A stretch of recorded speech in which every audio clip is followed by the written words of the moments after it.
This is Dan Alford. You're listening to the ARC Specialties Roboticist Chronicles podcast. This is another in our series on Dan's business secrets. I still get a lot of my information from traditional news sources. I don't care if you're using newspapers or getting it off your cell phone. This is still essential for running a business.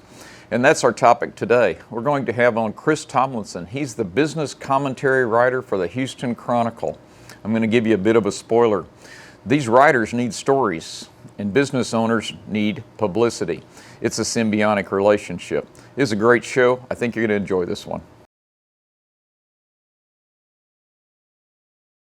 Hello, this is Dan Alford. Welcome to the Roboticist Chronicles podcast. This is one of our series on Dan's business secrets. And we have a special guest with us today. Chris Tomlinson is the business writer at the Houston Chronicle and a whole lot more. That's what we're going to get into today. Thanks for joining us today, Chris. Oh, no, my pleasure. And so I think you've got a fascinating life history, which is what makes you interesting. So go ahead, give us your bio. I want to hear it all. Okay. All right. Well, I was born in Dallas, Texas. I'm a fifth generation Texan. My family came here in 1849 with a couple hundred slaves, settled on the Brazos River. We'll get in more into that later. Southeast of Waco. But by the time, I was reaching my preteens, my family was not well off. We were living on the southeast side of Dallas. My parents divorced, and so I don't come from means. I wasn't poor, but we didn't have a lot. I ended up in the Army when I was 17. Voluntarily, joined the Army when I was 17. Scored well on a test and got assigned to signals intelligence, where I intercepted enemy communications, analyzed the signals, and wrote reports. And you were overseas. And I was all over. I tell people I joined the Army to see the world, and the first place they sent me was Fort Hood, Texas. Fine place. But from there, I went to Okinawa, Japan, field station Okinawa, for anyone who knows anything about that stuff. Then I went to Fort Meade, Maryland, was assigned to the National Security Agency. And then from there, I was sent to Germany to work at a covert NSA post, intercepting satellite communications. Got out in 1990, went to the University of Texas, got a degree in humanities, which was an honors degree where I studied international economics, specifically writing a thesis, an undergraduate thesis on the Montreal Protocol to protect atmospheric ozone layer as an example for a carbon dioxide treaty, what would later become the Kyoto Protocol. And I determined that the Kyoto Protocol would never work because it did not meet the same pattern as the ozone treaty. So far, you've been right. And I was absolutely right about that. But I got bored, went to South Africa to join the revolution against apartheid. Discovered the revolution did not want me, but a Japanese newspaper did. They were willing to pay me $100 a day to go report on violence in the townships. So I'd grab a vest, helmet, cell phone, and go get shot at for 3 or 4 hours and phone it all in to my Japanese boss, who would write it up and put it in the newspaper. And that's how I got into journalism. I was in a car bombing. I survived clearly, got some photographs that no one else got, and sold them to the Associated Press. It was on the front page of every major newspaper in the world the next day. My photos were.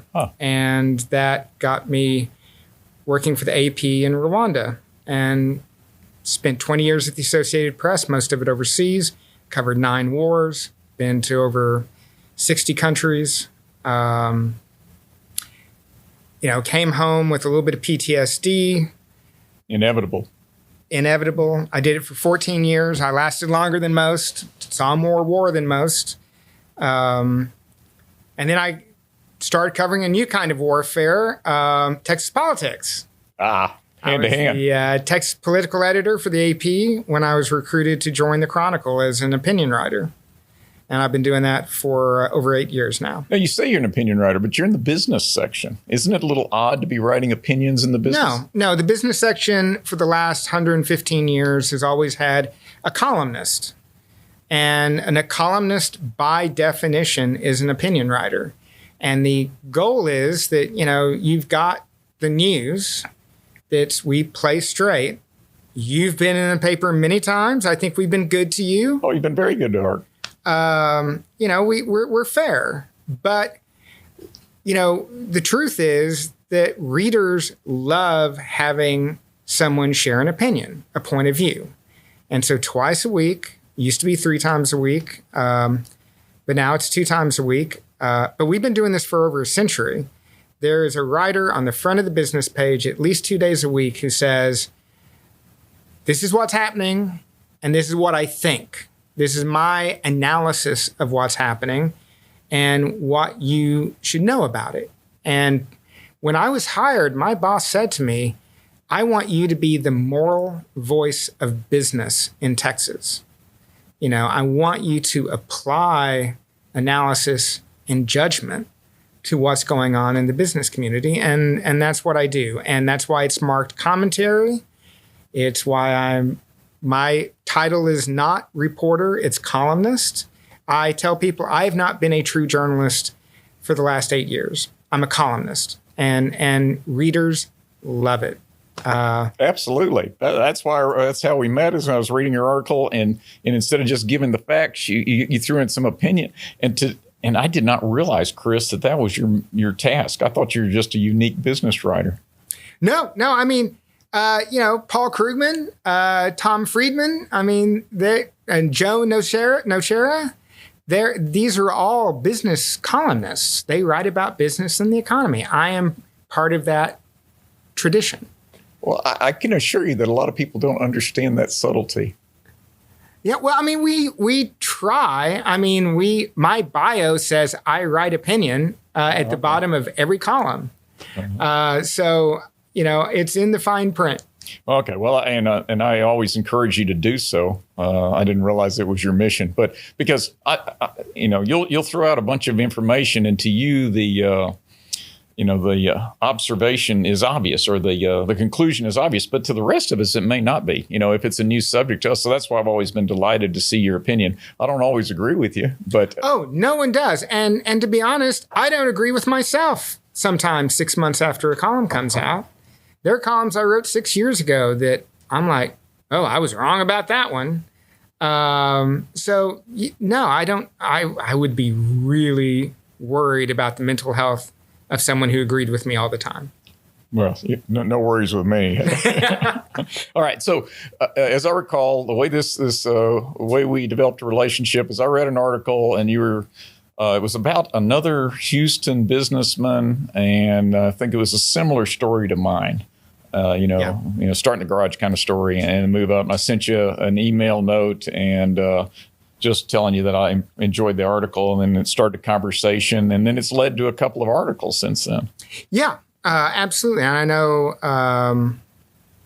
I think I've written at least 2 columns about you, and one ARC specialties. Then about ARC specialties, and then one connected to you about exotic animals, exotic game. And then I've connected you with reporters who write straight up news stories about the innovative things you do. Because, one thing that is especially true of regional newspapers, major metros like the Houston Chronicle, is people like to read about other people in the community. And when we come across people who are doing interesting, innovative things that kind of connect to the zeitgeist of what's happening in the moment, readers love those. And when I talk about what readers love, it's because we track all of it online. We know exactly how many people read every story, when they read it. We've got all kinds of metrics that tell us when we've written something that connects with our audience and when it doesn't. Interesting. Well, you don't track me because I'm still reading newsprint. Well, with the newsprint, it's letters. It's letters and emails. And I know I've connected with, and it's funny, because my columns generally don't go online the same day they're in print. So my Sunday column is in print on Sunday, it goes online on Monday. I see. And so on Sundays, I will get a wave of email.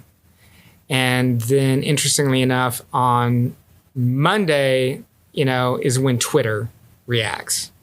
And so I can tell which readers are reading it in print and which readers are reading it online. So you do know what I'm reading. Well, only when you write me. Okay. Well, you were with the NSA, so. I was an analyst. I know how to read externals, as we used to say in the business. Okay, so since this whole podcast was supposed to be Dan's Business Secrets, I inadvertently benefited from that one email I sent you because, we've gotten some press. I can't put my finger on anything specific, but, all publicity is good, right? And so I guess that's the point here. You need stories anyway, right? Oh, yeah. No, I mean, your average newspaper reporter is writing probably at least 3 stories a week, if not more. Mm-hmm. And honestly, we know that they can't all be bad news. I hope not. We want to write good news stories. And what we find is that it's really much more difficult to get a strong good news story than it is to get a bad news story. And so that's why the balance tends to tip towards bad news. It's because that comes at us like a fire hose every day. But finding those happy, good stories, those interesting people doing interesting things, those are much more difficult to find. And so, contacting a reporter is no guarantee that you're going to get coverage. I'm being contacted by an entrepreneur that I'm still going back and forth with because, I'm not going to write about something that's premature. Right.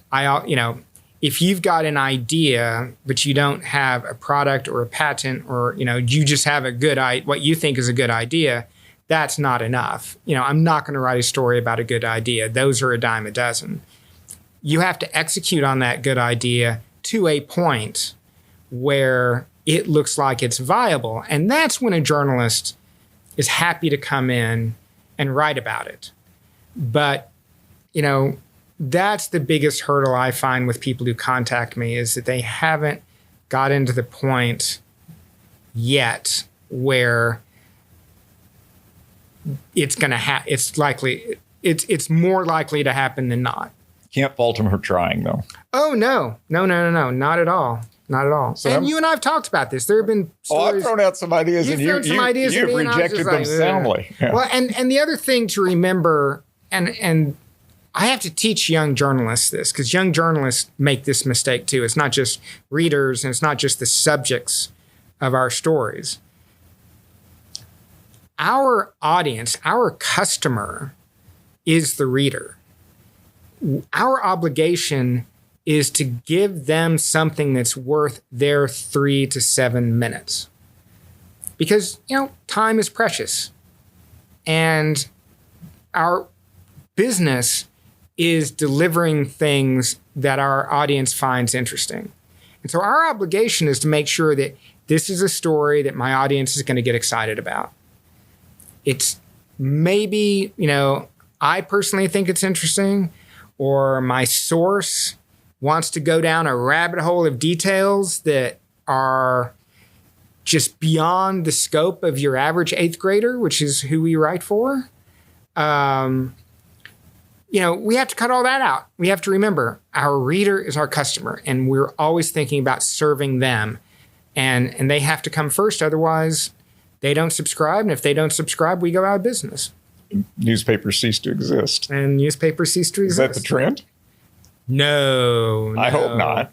I mean, it depends on who your owner is, right? I mean, the Houston Chronicle is part of the Hearst newspapers. Right. Which is part of the Hearst Corporation. That's Austin, San Antonio? No, it's not Austin. Oh. It's, we wanted to buy Austin, and a private equity group, bid over us. We tried really hard. The American Statesman. I used to throw it when I was a kid in Austin. Yeah, no, I would have, if we'd bought it, I would probably be managing editor over there right now. But we didn't buy it. And so, but it's Houston, San Antonio, Laredo, Beaumont, Midland, and Plainview. And those are the dailies. That's just Texas. That's just Texas. And then it's all over the country. And then it's also all over the country. But, the newspaper division is only 14% of the revenue for Hearst Corporation as a whole. Hearst is privately held, so we don't have quarterly reports. We don't have a public investor that we have to respond to. As a corporation, we have like $25 billion in cash, no debt. Chronicle's not in any debt. We have never not made a profit. That's encouraging. Have always been profitable. We're not always as profitable as our bosses in New York would like. They're always pushing us to be more profitable. That's their job. But we're hiring. We have 12 positions open right now. We're expanding our newsroom. Our number of subscribers is going up every week. That's great news. So we're a very healthy newspaper. And so for people who write to me, and it's usually conservatives who are angry about my opinion, about how the newspaper's dying and how the Chronicle's going to go broke, I'm like, no, actually. Not right now. Not right now. Nowhere close. And you look at, there's Axios is opening their local office. They're a newsletter. Mm-hmm. They start delivering Houston news on Monday. You have the Houston Local Journalism Project, which next year will be launching. It's a nonprofit that's going to compete with us. We have, an African-American newspaper chain has moved in here called The Emancipator. They're now operating in Houston. So journalism we've bottomed out. We're climbing back up. People value what we're doing. And we have come to the conclusion that, in the olden days, the advertisers were our clients, not the subscribers. And so everything we did was to serve the subscribers, the advertisers. We before the internet, we sold paper. We didn't sell news. We sold paper that advertisers could put their ad on, and then we delivered that ad to people's homes. And the news was just there to make people look at the ads. Open the cover. Not anymore. Now we understand that advertising is not the future. Google, Facebook. They own it. So we have to be more focused on making our readers happy, because subscriptions, that's how we're going to pay for things. That's what's going to pay our bills. And, we're doing very well. Thank you. Good.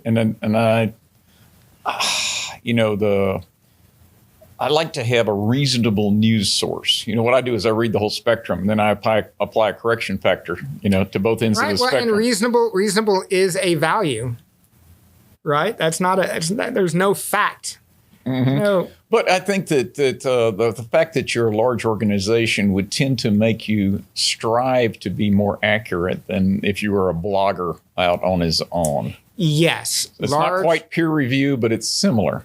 Well, we are trying to get as many readers as we possibly can. And, we don't always succeed at being as balanced as I'd like us to be. For years, we've been looking for a good conservative columnist. We're still looking for a good we have a job open now for a columnist, and we would like that person to be conservative. So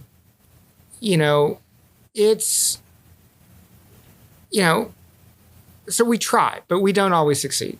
All right, you're doing a pretty good job. I enjoy it. Okay, you said good news is good. I just came from a plant this morning. We're helping to restart a plant that's been shuttered for 7 years. And so I'm encouraged. I see that all over Houston. So what are you seeing in Houston business? Are we starting to start up some other shops too, new businesses? I think the supply chain issues are affecting it. Yeah, I mean, so obviously the Houston economy is very large and very diverse. I love that.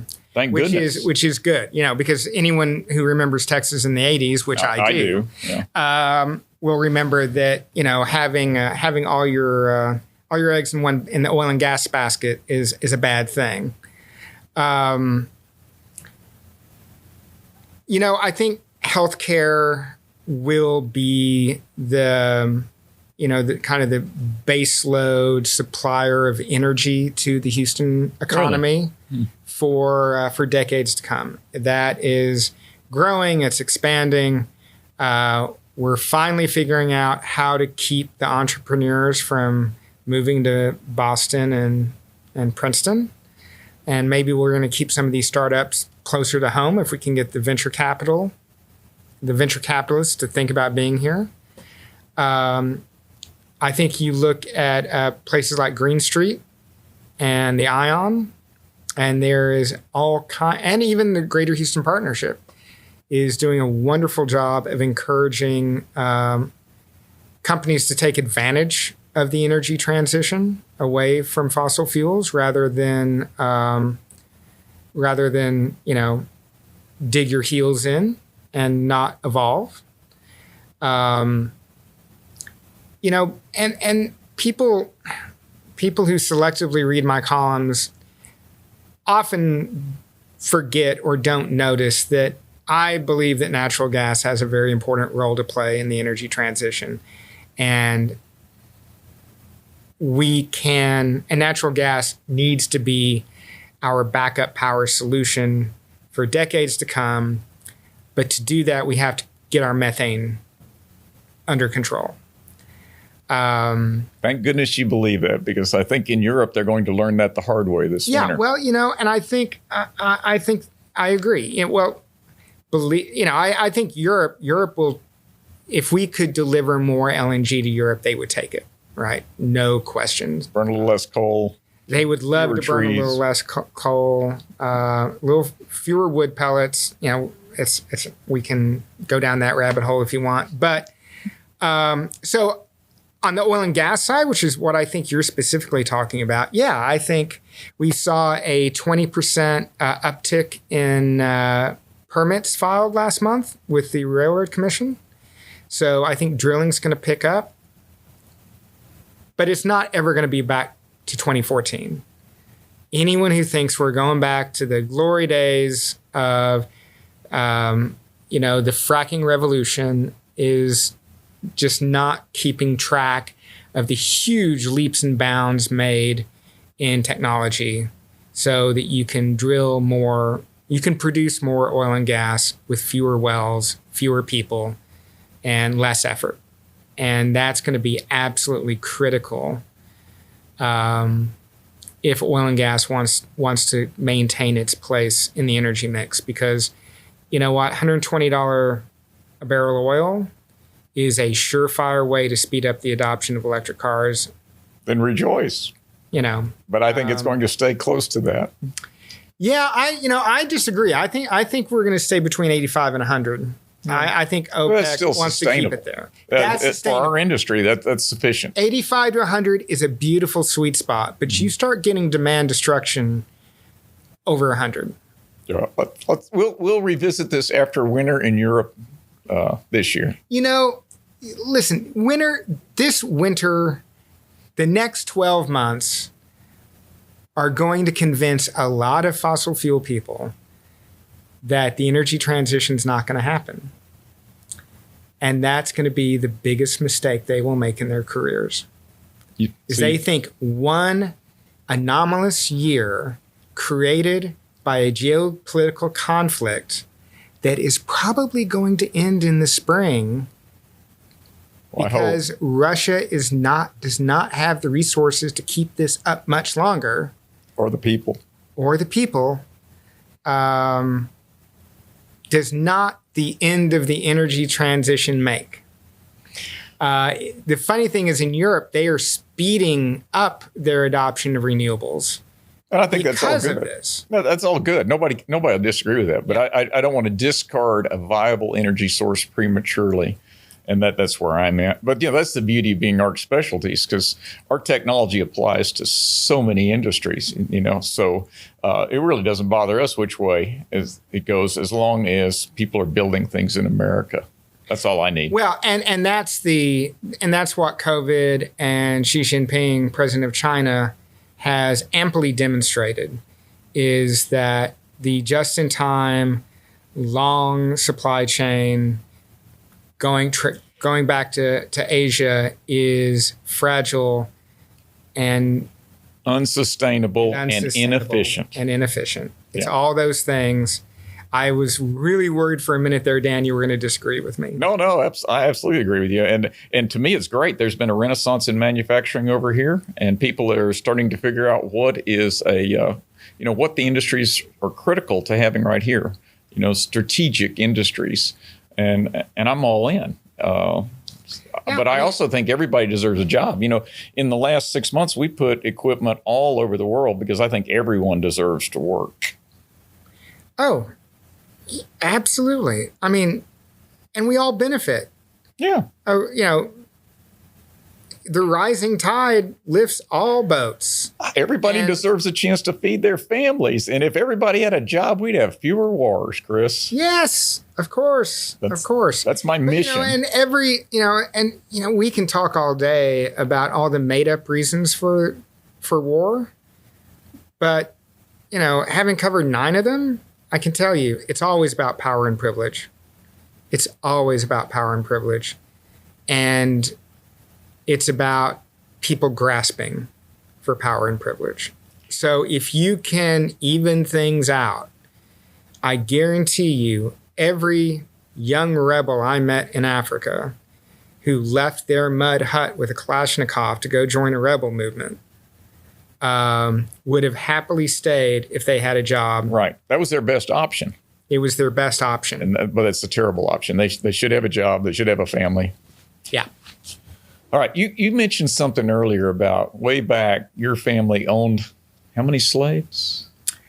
So if we look at, with the in-laws, because it's about 300. Okay. And that caused you to write a novel. No, that's not a novel. Yeah, and that's not a novel. It's a nonfiction book. A book. Yeah, nonfiction book. What was the title? The title of the book is Tomlinson Hill, The Remarkable Story of Two Tomlinson families, one white, one black. I thoroughly enjoyed it. Go ahead and tell the audience, see if you can convince them to. I've covered a lot of ethnic conflicts. I covered the end of apartheid in South Africa, the genocide in Rwanda, clan fighting in Somalia, Sunni Shia in Iraq. And, when I came home, I realized that, we've never faced, as a nation, we have never faced up to our own history of ethnic violence. And I knew that my grandfather, I didn't know that he was a Klansman, but I knew until later, but I did know he was an absolute virulent racist. And I knew that my family had owned slaves. And I'd heard my grandfather talk about how great we treated our slaves and this, that, and the other. They were happy. And that they were happy. They were so happy that they took Tomlinson as their last name, too. And he said there were black Tomlinsons living on Tomlinson Hill, outside of Marlin, Texas, 20 miles southeast of Waco. And this, I learned this as a 6-year-old, 7-year-old. It completely filled my imagination. And so when I came back to Texas, I was like, I need to investigate this. I've investigated all these other countries and their ethnic conflict. I need to investigate my own family, my own country, my own community. And that's what I did. I tracked down the Black Tomlinsons and discovered that one of my cousins is LaDainian Tomlinson, who was one of the greatest running backs in NFL history. He was recently inducted in the Professional Football Hall of Fame. He's the NFL, he's the league most valuable player for 2 years. Amazing, amazing guy. And met his mom and him and his brother and his sister and his aunts and his uncles, and went back to the hill and found all kinds of, in fact, the only people who still live on the old plantation property are African American. And so I recreate that story from when my family arrived, the first Tomlinson to arrive on the hill, which was a woman married to a man named Jones, a guy named Churchill Jones, and to when the last Tomlinson on the hill died, which was LaDainian's dad in 2010, and tell the story of the two families. And it's really a story about America. It's a story about Texas. It's about our history, and the difference it makes on whether or not you were black or white. And I enjoyed it because, I grew up in Austin. Yep. I went to school in Waco. So this is all, I knew all the places you were writing about. I thought that was fascinating. But the thing that I kind of enjoyed the most was, slavery is this far off thing. It's ancient history. Yeah, well, for some. But not, in reality, it's not. It's been quite recent. No, I mean, I interviewed elderly people who knew slaves, who knew people who had been enslaved, who had heard the stories of the slave times firsthand from people who lived it. Mm-hmm. And I was interviewing them. That's how close it is. And you can still do this today. They're still out there. Right. You go find some 85-year-old African-American person living in the countryside in East Texas. I guarantee you they knew their grandparents and heard the stories firsthand. And those are the stories I was able to capture and put in my book. Mm-hmm. Great book. Thoroughly enjoyed it. Thank you. And then you've written another. Yes. And I haven't read this one, so. Yeah. So part of the job of a columnist is to be provocative, to get people riled up, to make people think, and sometimes to provoke a reaction. And so I was writing about how Texas needs a new brand, that, the Lone Ranger is the white man with his kimosabe, and, was just not a good look for modern day Texas. And that we needed a new brand, and we needed to update our brand because we're now only 40% Anglo. Yep. We are now a majority minority state. And I put a line in that column saying, some people still think the battle for the Alamo was about liberty when it was really about slavery. Kind of provocative there, Chris. Well, not if you've gone to college and studied Texas history in the last 20 years, but okay, for most people. And I mentioned this to my friends, Brian Burrow, who wrote Barbarians of the Gate, my friend Jason Stanford, who wrote Adios Mofo about Rick Perry. And Brian was shocked. He's an old Texan, but he'd been living on the East Coast writing for Vanity Fair for 25 years. He had not learned the updated Texas history. And so we talked about it, and he goes, I think this is a book. I was like, dude, there are 2,436 books about the Alamo. I don't think the world needs another one. And he goes, I think they do. And I've got the name. We're going to call it Forget the Alamo, The Rise and Fall of an American Myth. And considering the impact the book has had, I think he was right. I think we did need one more book. He sold it in 4 days to Penguin Random House. I see. Because I told him, he said, would the two of you co-write it with me? And I was like, yeah, sure, Brian. If you can sell it, I'll co-write it with you. I was just being a jerk. And within 4 days, he had a contract that was large enough that we could not refuse it. And this is all before George Floyd. This is all before COVID, before all the civil rights protests. When was it published? It was published last year, 2021. Oh, but written. But we were writing it before. Right. We turned in the first draft 2 weeks after the George Floyd protests. And I was furiously adding that context into the book right up to the last minute. And then we have 6 months to rewrite it. And so we're going back and forth. And we were literally still updating it for current events up until December 31st, 2020. The book came out June 8th, 2021. Middle of COVID, right in the beginning of COVID. Huh? Yeah. And then we have paperback came out in June of this year. And so, we sold. So, yeah. And what was the reaction? That's the part I like. Well, universal acclaim, right? Yeah. I mean, okay. So in one way, yes, the reviews were incredibly positive. The chair of the Texas History Department of SMU wrote a glowing review that was on the cover of the Wall Street Journal Book Review. The New York Times had a professional historian who called it amazing. H.W. Brandt, University of Texas professor, best-selling author, wrote a review in the Washington Post who said, the only real problem with this book is that there's nothing in it that historians don't already know. That everything we said, that there was no line in the sand, that the primary underlying cause of the Texas Revolution was the fact that Mexico and Santa Anna in particular intended to banish slavery in Texas. So it shouldn't have been provocative at all. It should not, from an academic's point of view.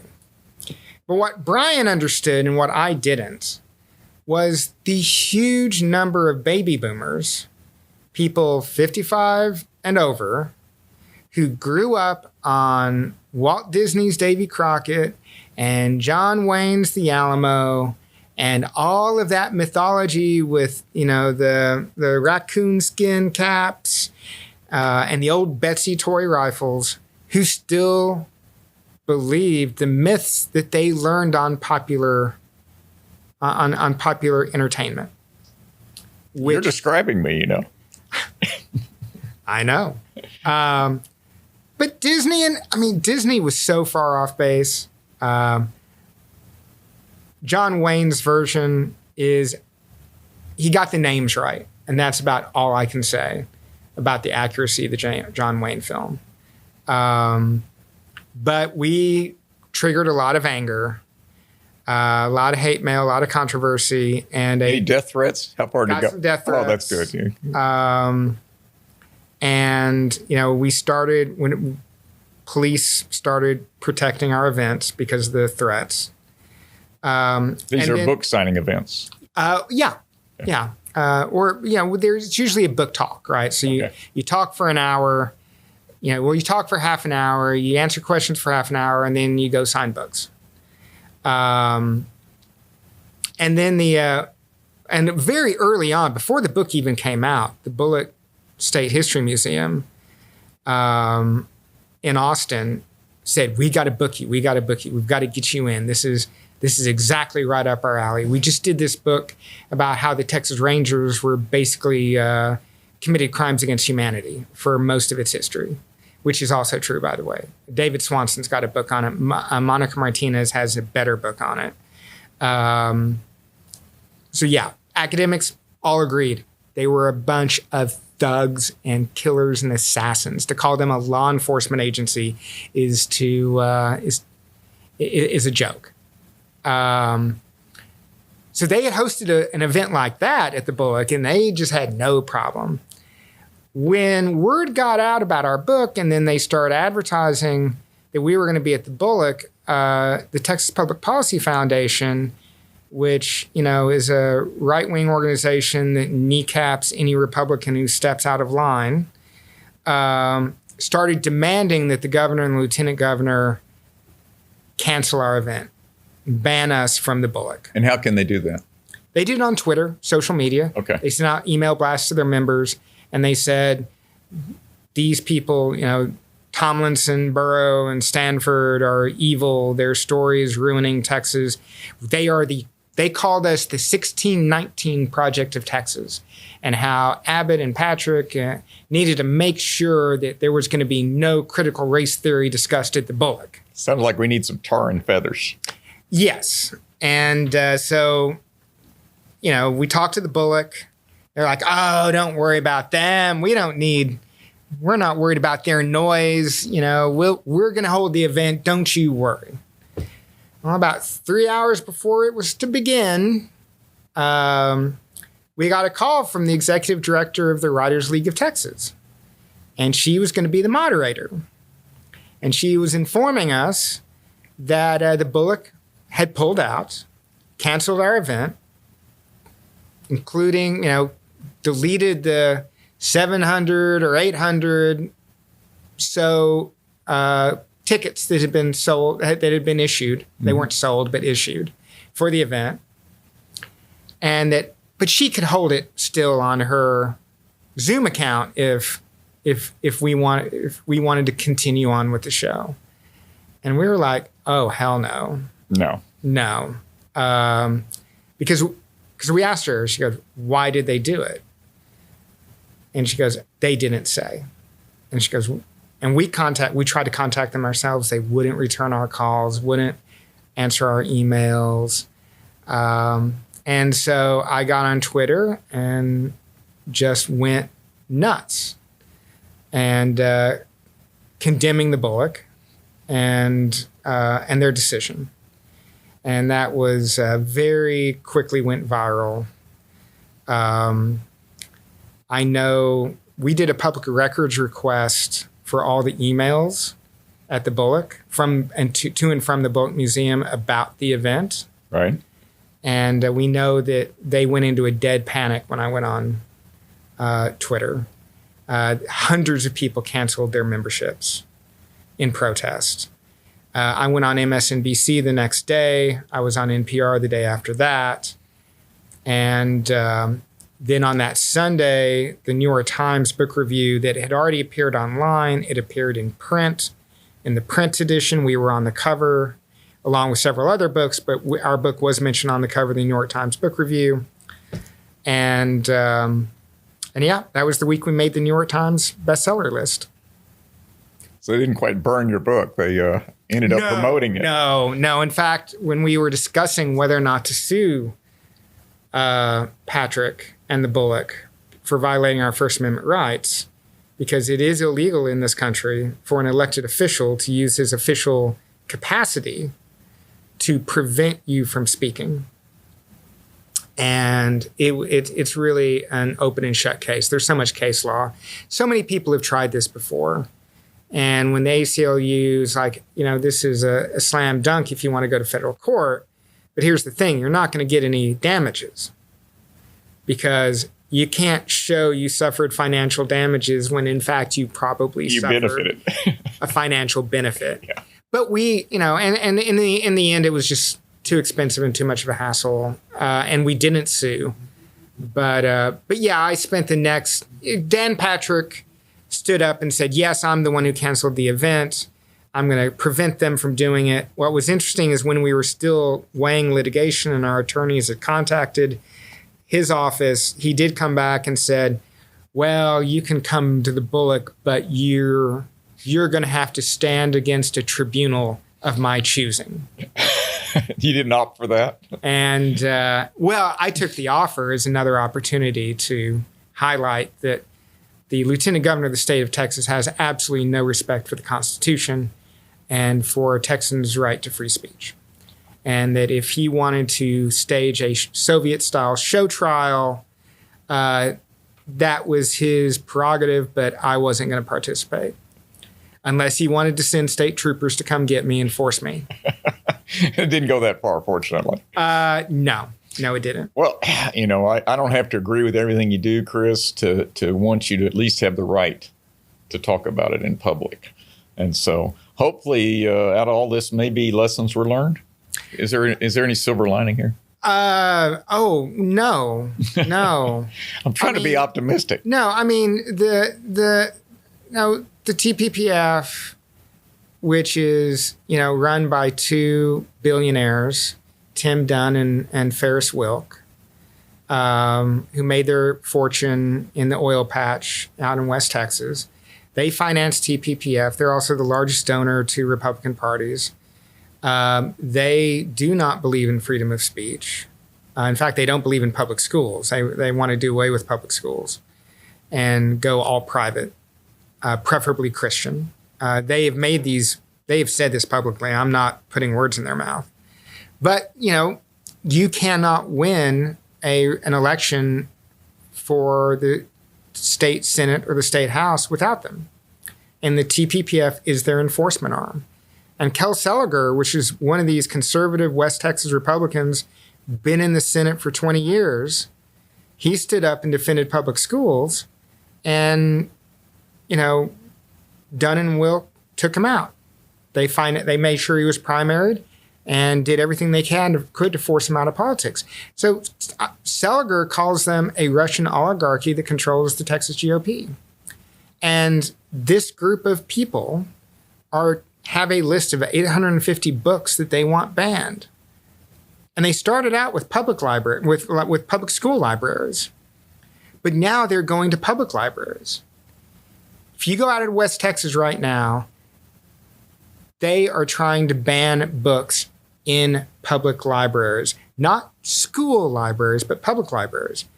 They are trying to ban those same books from Texas public universities. And these are books written mostly by gay, lesbian, queer, transgender, Black, and Mexican American authors. And, books like ours, Forget the Alamo, is what book. I'm not on the list, not on the official list, but they certainly don't want me speaking in public about my book. So maybe I think these 850 books that they're trying to ban, this is just the beginning. And if they get these 850, there's another 850. And I'm sure my books will be on the next list. I hope not. No, this battle is still going on. I'm part of an organization. I don't join many organizations because of my job, but I'm a member of PEN America, which is a group of writers and editors and publishers who fight for freedom of speech. And Texas is ground zero for the attempts to censor people in this country. And if you care about freedom of speech, you need to pay attention to what's going on. Well, I'm with you on that. There's no issue there. We don't agree on all the politics, but I do believe on freedom of speech. But I think maybe having the job you got makes you cynical. And I still remain optimistic. So I am optimistic that I have a huge fan base. Right. I'm optimistic that when I do public appearances, lots of people show up and they love what I do. And you get the word out. And I get, and that's all great. And I think democracy I think democracy wins. I think democracy is a great system, but I don't think I'm being cynical when I point out when people with power and privilege are using their power and privilege to try to change our society by limiting who gets to speak and what books people get to read, because they're not shy about it. It's an eternal struggle in all societies, though. Yeah. And so, but now here, anybody that's been to my office has seen, I've got a lot of little quotes on my door. I've got Hunter S. Thompson, one of my favorites. And then right below that, I have one of yours. The unscrupulous understand four truths about politics. Vigilance is exhausting. Memory fades. Elected officials are greedy. And litigation trumps common sense. That's one of your quotes. I thought it was worthy. So you made the door. Well, thank you. And might I say that's a quite a cynical sentence of mine. So so that's not representative. I wrote a piece this year for July 4th, and I was out of the country. It was going to run while I was on vacation.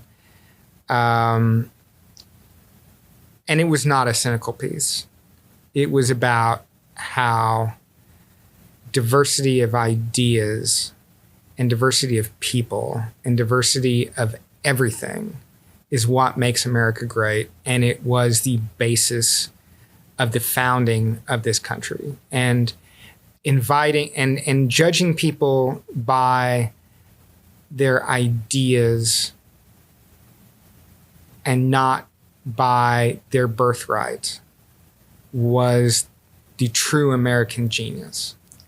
And and that column was insanely popular. So, and they took it the right way. Oh yeah, no, it was it was a very patriotic column. I mean, because I start out with all the people who write me to tell me that I need to leave Texas, or that and that they want people like me to leave so that they can have Texas to themselves. And I was like, no, that's not the way this works. Good. And that's not how we grow and prosper. And it's not. So no, I'm not all cynical. Just on occasion. Just, I believe in democracy. I believe in our Constitution. I believe in what our founding fathers tried to create, and I want to make it better. And when I see people who can potentially make it worse, I will highlight that activity so that people aren't surprised if they have some success.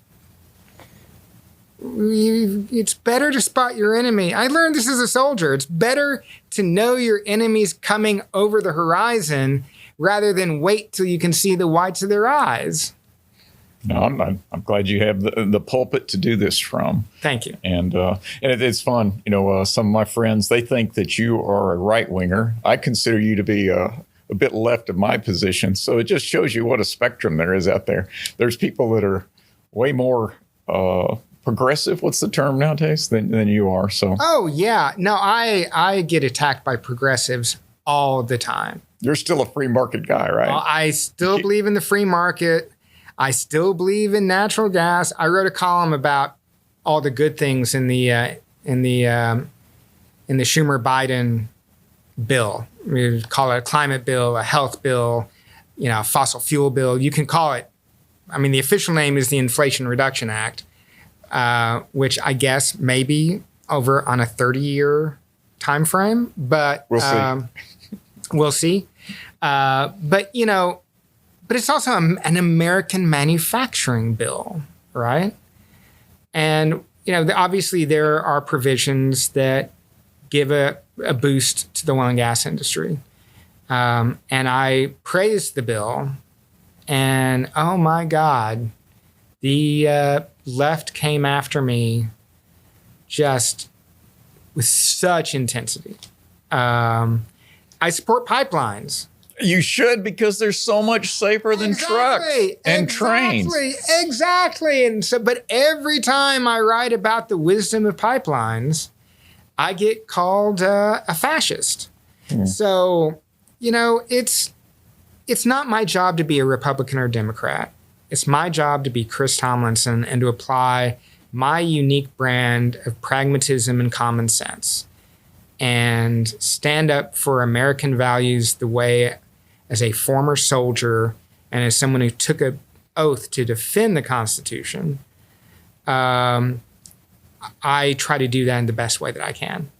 And when people on the left try to, and if an elected official on the left were to try to keep someone from speaking, I would come to any neo-Nazi's defense against that.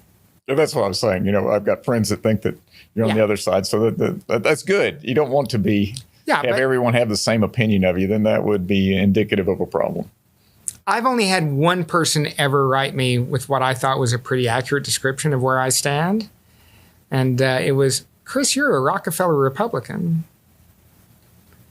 And it was a professor of politics. I see. And so he did his analysis of my columns, and that's what he came up with. And I think that's, I'm physically conservative. I'm socially liberal. I'm in the same boat, just with with little degrees of different things. And so here's our biggest difference. And so this all through COVID, I refused to lock down. I refused to mask up. I refused to send my people home. And it worked for us. And we got 2 people sick with minor symptoms. So your policy was much, much different. So if it happens again tomorrow, would you encourage people to react the same way, or should we tell our elected elite next time that we are going to refuse to be locked down? So here we go. Okay. Because I'm going to handle it the same way I did last time. Okay. Well, and that would be extremely unwise. Worked for me. And you're fighting the last war. What do you mean?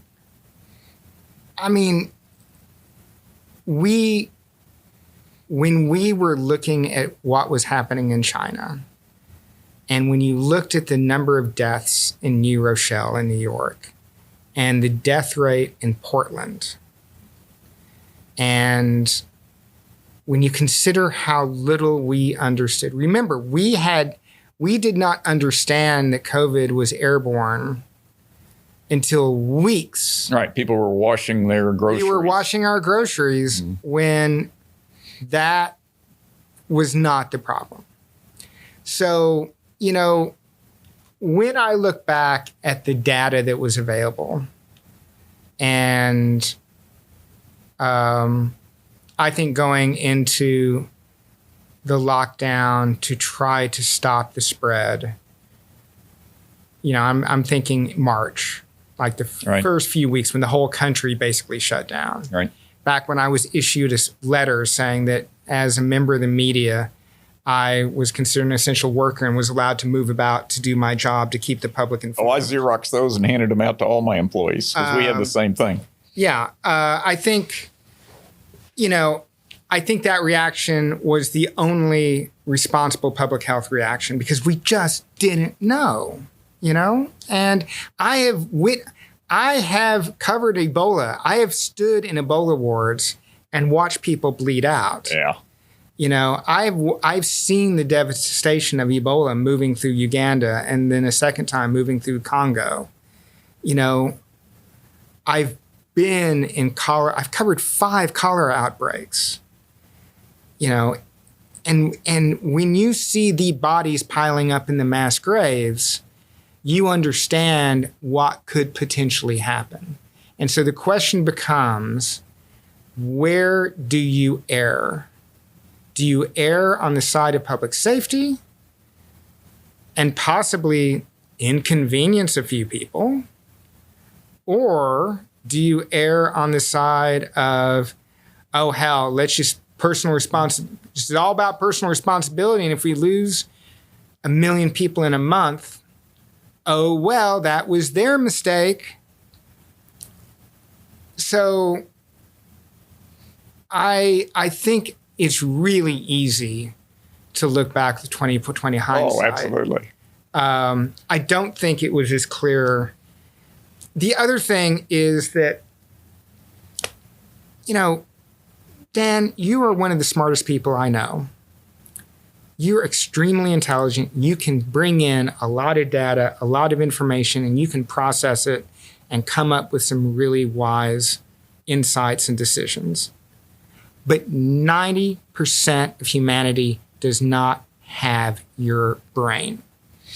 They are not capable of making the smart decisions that you were making. And so from a public health point of view, you do have to go to the lowest common denominator and do what's going to be effective to keep that lowest common denominator from dying and creating a burden on the healthcare system. And what infuriated me about your attitude was the complete lack of regard for what doctors and nurses were going through in the hospitals, and that you were more than happy to have no restrictions and let thousands of people die and make the lives of those nurses and doctors in those COVID wards even worse and more miserable than they already were because It is all about you. No, not at all. It's not about society. It's not about the nurses and the doctors. It's not about the hospitals. It's not about our supply chain of medical supplies. No. You could not be inconvenienced to do anything for anyone else but what was best for you and your company. And you were smart enough to navigate it in a way that you suffered no real consequences for the decisions you made. But if everyone did exactly what you did, I guarantee you the death toll would be 5 times higher. And I almost guarantee you probably wouldn't be one of them. I'm one of the old guys, yeah. And you would be comfortable with that. I'm the target audience. You would be comfortable with all that excess death that could be prevented if someone just would put up with a little inconvenience. No, what worried me was all these negative effects we're having on society. And that's, you can bring it all the way back to inflation, suicide, drug use, on and on. Right. And the economy as we have it right now. And so to me, I look at everything as a risk-reward ratio. And I thought that the risk from all these negative outcomes exceeded the danger. And, when we look back, I'm telling you, yes, there was an uptick in suicides. Mm-hmm. Always is. And yes, we've got inflation. But would you trade those things for another million dead? I mean, is 6? We're going to end up having inflation for a year. So, which, by the way, there's a lot of good things that are going to come out of the inflation we're going through right now, including higher average wages. I mean, yes, the inflation kind of sucks, but it was kind of necessary after 25 years of sub 2% inflation. Right. We needed the interest rates to come up. There's also a very strong argument to be made that most of the inflation we're experiencing now is demographic, from millennials entering the highest purchase era of their lives. They're in their 30s, they're having kids, they're buying houses, they are spending like there's no tomorrow because they're at that point in their lives where it's natural to spend a lot. And so maybe the lockdown was less of a factor than the demographic reality. So, the thing is, I'm not going to claim to know, would it have been better had we not done anything? No, I'm asking about the future because but in the future, if I'm looking at the death toll and the spread of a disease and the lack of treatment possibilities and the overloading of hospitals, I think I would have those first 6 months. I probably would have kept. I would have made the same decision. First 6 months because nobody knew what was going on. But then later, once we had vaccines, mm-hmm. I agree. And then I'm the target audience. If this had been killing kids, I would have reacted entirely differently. But I was the target audience for the disease, and so if I want to risk going to work, I should have the right to do so. Well, but the thing is, it's not just you, though. It's old people, and I'm one of them. What I'm saying is, when you go to work, when you make that decision to take that risk, you're not just taking the risk for yourself. You're taking the risk for your coworkers, your family. You're taking the risk for medical services workers who would have to treat you if you did get sick. Let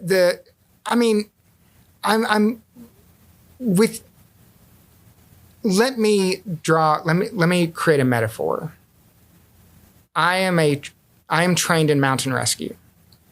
I was very avid rock climber and mountain climber, mm-hmm. especially when I was living in Africa, when I was healthier and younger and healthier. And I was part of a volunteer rescue team for in Kenya. Mm-hmm. If we need to do a mountain rescue. I know how to do all the rope stuff and all that. The very first rule is do not become a victim.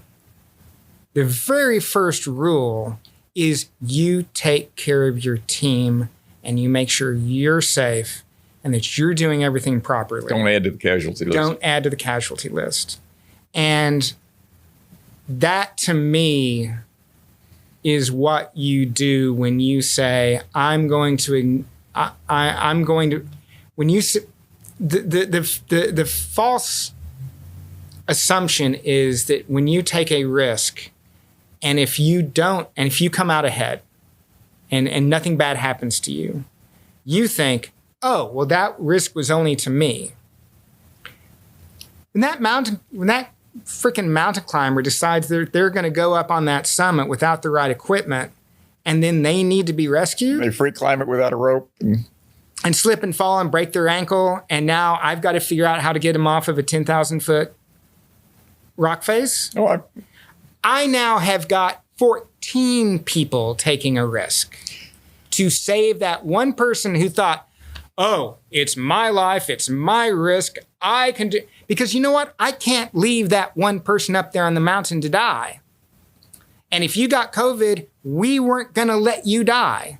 You were going to go into a system in which you would be a burden on that system. And to me, that is the profound selfishness of people who insisted that it was their right to take a risk in the face of a very obvious and clear danger. Well, I think a lot of elites in America went off and hid in their little sequestered hiding places.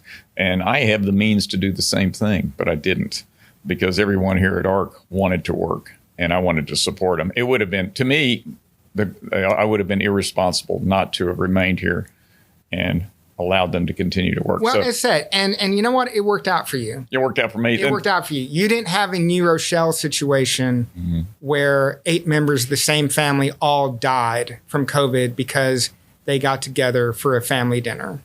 And that could have just as easily happened to ARC, but it didn't. And thank goodness it didn't, but it could have. Well, hopefully the old guy, that's me, would have died first, and that would have been the canary in the coal mine. But did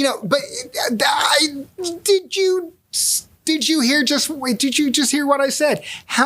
Life's full of risk. Let me listen. I can list hundreds of these situations. The choir, the Hasidic Jewish family in Williamsburg, the family in New Rochelle, the restaurant in Portland. All of these situations, they came together into one room and they all thought, oh, no one's feeling sick. We'll be fine. Fine. And then 2/3 of them are dead in 2 weeks. Well, right in the middle of this, I went to Zambia, and I went to an area that not only had malaria, but sleeping sickness, which is 100% fatal without treatment. And I paid thousands of dollars for the opportunity to expose myself to malaria and sleeping sickness. So it's all about risk tolerance. Okay, but the thing is, you know what your risk is with sleeping sickness. You know what your risk is with malaria. I lived in Africa for 11 years and never took an anti-malarial tablet once. You shouldn't. And I never got malaria. I took all the proper precautions, but I never took. But the thing is, there's the known risk and there's the unknown risk. And at that time, the risk was still unclear and unknown. There was a point, and it came much earlier than the CDC recognized or the society recognized, and far earlier than the left recognized, that things had taken a turn. Right. And I would say once you had a 60% vaccination rate among people over the age of 55, that was it. Take the reciprocal of R naught, subtract it from 100. That's the rate you need. This is just science. And so, but when you don't understand the risk, you cannot claim to be able to make an accurate risk-reward assessment. All right, we're beating a dead horse at this point. So how about this, Chris? The risk of having done it this way is like the little boy that cried wolf. Next time we ask society locked down, it'll be challenging. Oh, 60% of Americans have a relative who died of COVID. I think very, very, a very hardcore few, and I'd probably say about 20-25% of American society, just based on standard deviations and polling and what we know about people in politics, is that, there's 20-25% of Americans who will believe anything in any political lie. That 20-25% will be a pain in the ass if there's another outbreak. So that's one of the negative outcomes of this. They were always going to be that way. I hate to tell you this, but you were predictable. We knew that as 20-25% were not going to take this seriously, or they were going to think they're tougher than the virus. I have a bad back, and I had a chiropractor who told me how she was never going to get vaccinated because she was taking Chinese medicines. And I was like, how'd that work out? I don't know, because you know what? She's not my chiropractor. She's not my, not chiropractor, acupuncturist. I was like, no, you're not going to give me acupuncture anymore, because you know what? You're a risk I don't need to take. Well, I had 2 vaccinations and 2 cases, so yeah, I'm fully immune. And I've had 5 vaccinations, and I've still not had it. But no, I think yes, we are now at a point in this country. 81% of Americans, according to Pew today, believe that the country is more divided now than it was than before COVID. There's 20-25% of people who will believe almost anything, and they're always going to be convinced that whatever the authority says, it's going to be a lie. And you're never going to convince those people of anything. They're always going to believe what they're going to believe, no matter how crazy or how long you talk to them. So, it's, so I think it's a dark chapter. Unless you've got dead in the streets, until you've got bodies in the streets, unless it's like Black Plague bad, then, and even then, 10% of Americans are going to insist it's all a hoax. If it's kids dying, you'll see me react very differently. Trust me. Well, Chris, I really appreciate all the articles you wrote. I really appreciate the books you've written, and I appreciate you coming on the show today. So thank you very much for joining us. You're welcome. And this was a lot of fun. Okay. Is there any other topics you'd like to hit on? You've got an open mic here.